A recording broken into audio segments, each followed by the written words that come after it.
Hi friends, welcome to Akalyah recipes. இன்னைக்கு நம்ம சேனல்ல உருளைக்கிழங்கு வச்சு சிம்பிளா ஈஸியா டீப் ஃப்ரை பண்ணாம ஒரு ஸ்நாக் ரெசிபி பார்க்க போறோம். அதுக்கு அவிச்ச உருளைக்கிழங்கு எடுத்துக்கலாம். அத ஒரு பெரிய பவுல்ல துருவி எடுத்துக்கலாம்.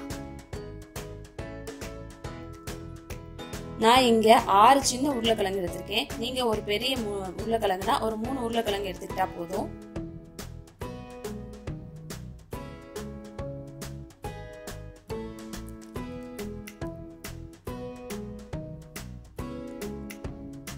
இப்போ உருளைக்கிழங்கு நல்லா துருவியாச்சு. இதோட 3 டேபிள் ஸ்பூன் ஊற வச்ச போஹா சேர்த்துக்கலாம்.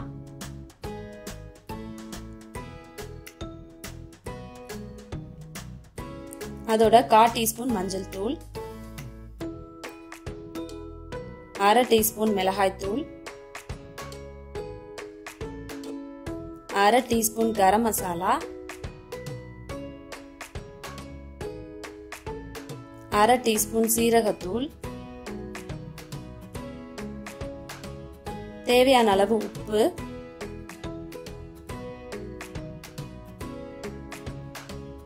ஒரு டேபிள் ஸ்பூன் கொத்தமல்லி பொடியா நறுக்குனது. இது எல்லாத்தையும் சேர்த்து நல்லா மிக்ஸ் பண்ணிடலாம்.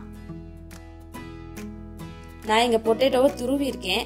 நீங்க மேஷர் வச்சு கூட மேஷ் பண்ணிக்கலாம். இது நல்லா மிக்ஸ் பண்ணதுக்கு அப்புறம் அத சின்ன சின்ன மீடியம் சைஸ் பால்ஸா உருட்டி எடுத்துக்கலாம்.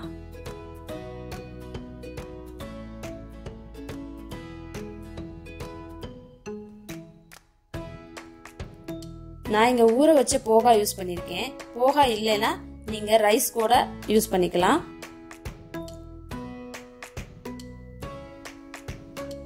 இப்போ பொட்டேட்டோ பால்ஸ் ரெடி ஆயிடுச்சு.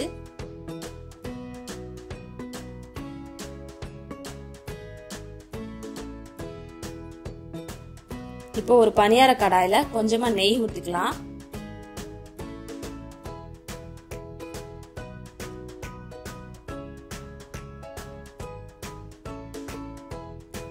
நெய் நல்லா சூடானதும் நம்ம பொட்டேட்டோ பால்ஸ் இதுல சேர்த்து வேக வச்சுக்கலாம்.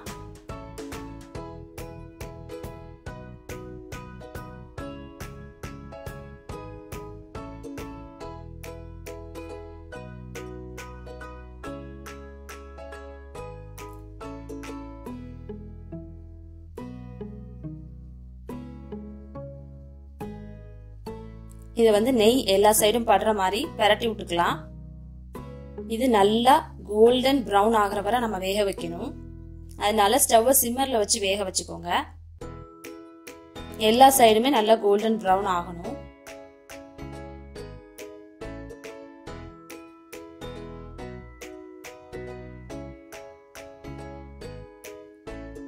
இது வேகிறதுக்கு ஒரு 15 மினிட்ஸ் ஆகும். இப்ப பாருங்க கோல்டன் பிரவுன் ஆயிடுச்சு. நம்ம பொட்டேட்டோ பால்ஸ் ரெடி ஆயிடுச்சு. இது ஒரு நல்ல டீ டைம் ஸ்நாக்.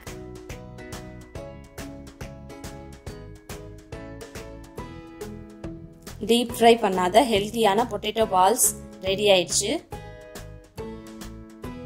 இதை நீங்களும் உங்க வீட்ல ட்ரை பண்ணி பாருங்க. இந்த ரெசிபி உங்களுக்கு பிடிச்சிருந்துச்சுன்னா லைக் பண்ணுங்க, ஷேர் பண்ணுங்க, மறக்காம சப்ஸ்கிரைப் பண்ணிருங்க.